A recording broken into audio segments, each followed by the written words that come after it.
જે સપ્તશ્લોકી દુર્ગા છે એનો શું મહત્વ છે એની વાત કરું.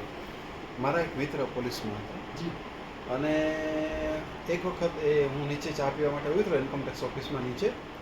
તો અમારા એક ભીમાભાઈ ચાવાળા છે ભરવા, ત્યાં હું ચા પીતો હતો. તો એ મારા મિત્ર પોલીસ ડિપાર્ટમેન્ટમાં, એટલે પોલીસની યુનિફોર્મ પહેર્યો હતો અને આમ રોડ ક્રોસ કરીને આ બાજુ આવતા હતા. તો રોડ ક્રોસ કરતાં કરતાં એટલું 10-15 ફૂટનો જ રોડ છે, વધારે મોટો રોડ નથી, 20 ફૂટનો હશે. એ રોડ ક્રોસ કરવામાં એ 3 વખત તો વાહનની હડફટે આવતા આવતા બચ્યા. તો મેં એને કીધું કે ભઈલા તું યુનિફોર્મમાં છો, ધ્યાન તો રાખ, તું આ તને ટાળી દે, તમે આ 3 વખત તું બચ્યો, બરાબર? તું જોતો ખરો કે કાર આવે છે કે મોટરસાઇકલ આવે છે. તો મને કે હવે જીવનમાં શું રહ્યું છે કે હવે હડફટે આવી જ જવું છે. અને સાહેબ કે તમે હવે અખિલા વાંચજો, 2 કે 3 દિવસમાં તમને સમાચાર આવશે કે આ ફલાણી વ્યક્તિ આપઘાત કરી લીધો, બરાબર? તો મેં કીધું ભાઈ તને દુઃખ શું છે? તો કે દુઃખ તો એક હોય તો કહું ને, દુઃખ જ છે, નકરું સુખ છે જ નહીં. એ કે મારી જ્ઞાતિમાં મોડામાં મોડું 20, 22, 25 તો હદમાં હદ લગ્ન થઈ જ જાય, અને મારા 32 કે 35 થયા જ મારા લગ્ન નથી થતા. મારી જ્ઞાતિમાં સૌથી વધારે ભણેલો હું છું, એમએડ છું, તોય મને કોઈ છોકરી નથી આપતો, બરાબર?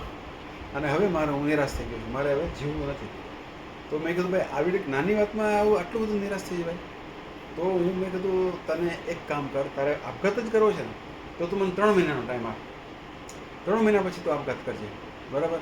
હું તને એક વિધિ આપું, એ વિધિ પ્રમાણે તું કર, અને એ વિધિ પ્રમાણે તું કરીશ તો 3 મહિનામાં તને તારું કામ થઈ જશે. તારા લગ્ન નથી થતા, તને કન્યા નથી મળતી, તો એ બધું મળી જશે. તારી કલ્પનાથી વધારે સારી તમને કન્યા મળશે. અને મને કે એવું થોડું હોય કે 3 મહિનામાં થોડું થાય, અત્યારે લગી નથી થયું, 35 વર્ષ લગી.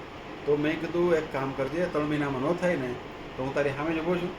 તારી ઓફિસ, તું ડીએસપી ઓફિસમાં છો, હું ઇન્કમટેક્સમાં છું, સામી ઓફિસ છે, અને ત્યાં સેફ્ટી શૂઝ પહેર્યા છે, બરાબર? તું આ જ ડ્રેસમાં આવજે મારી યારે, અને તારા સેફ્ટી શૂઝ કાઢી અને મને માથામાં જેટલું જોરો એટલું જોરથી મારજે. શું વાત છે? તારું સેફ્ટી શૂઝ. અને મને એમ કહેજે કે તમારો કામ નથી, તમારા કહેવા છતાં મારું કામ નથી. આવી ગેરંટી? આવી ગેરંટી છે મારી તને.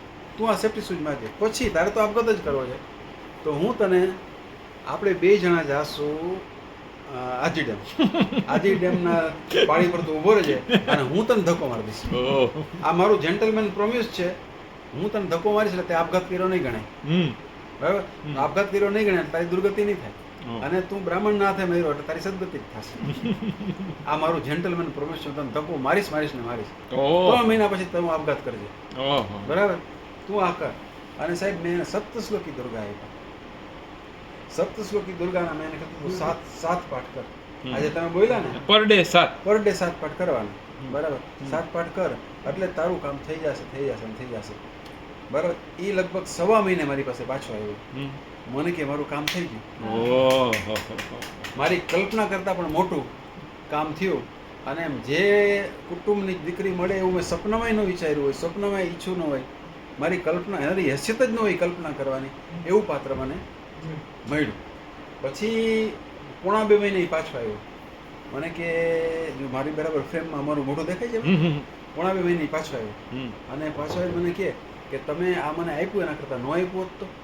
મેં તો કેમ? તો કે હવે તો મારો એક દિવસ છે ને એક વર્ષ જેવો જાય છે. કે 3 વર્ષથી સિઝન ફેલ છે, ખેતીમાં કંઈ પાક્યું જ નથી, 3 વર્ષથી દુષ્કાળ છે, મારા લગ્ન થાય એમ જ નથી, મારી પાસે કંઈ બચત નથી. એટલે આર્થિક સ્થિતિ અતિ નબળી છે. મારી પાસે કોઈ બચત નથી, મારો પગાર સાવ ટૂંકો, એમાં હું ઘર બધા મારા ઘરના આપી દઉં છું, અને મારા બાપાએ મને ના પાડી દીધી, મારી પાસે કાંઈ છે નહીં. તો મેં એને કીધું ભાઈ તું જરા પણ બીમાં તું, મેં કીધું આ ચાલુ રાખ. તો મને કે હવે માતાજી આપણે કન્યા આપી, હવે કાંઈ લગ્ન કરવાના પૈસા થોડા આપે? એ કે એવું થોડું હોય. તો પણ મેં કીધું એ તારે ક્યાં જવાનું છે? માતાજીને જવાનું છે. માતાજી આપશે કે નહીં આપે, શું કરશે એ તું નક્કી કરવા, માતાજીનું કાર્યક્ષેત્ર તું નક્કી કરવા, બરાબર? આટલી કૃપા કરી તો આટલી કૃપા કરશે. એણે મેં કીધું ચાલુ રાખતું, જરાય નિરાશ ન થાય. એણે એ કન્ટિન્યુ રાખ્યું. પછી પાછો 15 દિવસ પછી પાછો આવ્યો અને મને પગે લાગ્યો. મને કે તમે જાદુગર છો? મેં કેમ? તો કે મારો સગો સડો મારી પાસે આવ્યો, અને એણે એમ કીધું કે મને ખબર છે કે 3 વર્ષથી દુષ્કાળ છે, કાંઈ મોલ પાક્યો નથી, તમે આર્થિક મુશ્કેલીમાં હશો, 10,000નો ડટ્ટો મારા હાથમાં આપ્યો. સામેથી આપ્યો સામેથી એમ. આપ્યો 10,000નો ડટ્ટો એમના શાળાએ. મારા શાળાએ. હમ. અને એને એમ કીધું કે હજી વધારે જરૂર પડે તો મને કહેજો, હું બેઠો છું, પણ તમે જરાય ચિંતા નહીં કરતા. એ કે સાહેબ હવે મને વિશ્વાસ છે કે મારું કામ પૂરું પડી જશે. બરાબર. અને એનું કામ પૂરું પડી ગયું. પછી મેં એને કીધું, પછી મને કે હવે શું કરું? મેં કીધું હવે તું ચાલુ જ રાખજે, તું સપ્તશ્લોકી દુર્ગા મૂકતો નહીં. પછી એ પોલીસમાંથી જીઈબીમાં ગયો. બરાબર. જીઈબીમાં એની ધોળા બદલી થઈ, ધોળા એને એપોઇન્ટમેન્ટ મળી, ધોળા એને ફાવતું નહોતું. મેં કીધું ચાલુ રાખ, તને તારું વતન મળી જશે. એને વતન મળી ગયું. એને 2 બાળકો થયા. એક બાળક પરદેશ છે, એક બાળક બહુ સારી બે છોકરાઓ બહુ લાયન્સર છે. જુનાગઢમાં મકાન છે, પોતાનો બંગલો છે, ગામડામાં બંગલો છે, અને ગાડી છે પોતાની ઘરની. સેટ થઈ ગયા, વેલ સેટ. બરાબર. પછી શું થયું કે કોઈ પણ આવા કેસ આવે, ધારો કે 32, 35, 40 વર્ષનો છોકરો એને કન્યા ન મળતી હોય તો મને પૂછે, મને કે સાહેબ શું કરશું? હું આપું એને? મેં કીધું આપ તું સપ્તશ્લોકી દુર્ગાને પ્રિસ્ક્રાઇબ કર. હમ. એટલે 5 કે 7 કેસ તો એને સુધાર્યા. ઓહો. મને પૂછે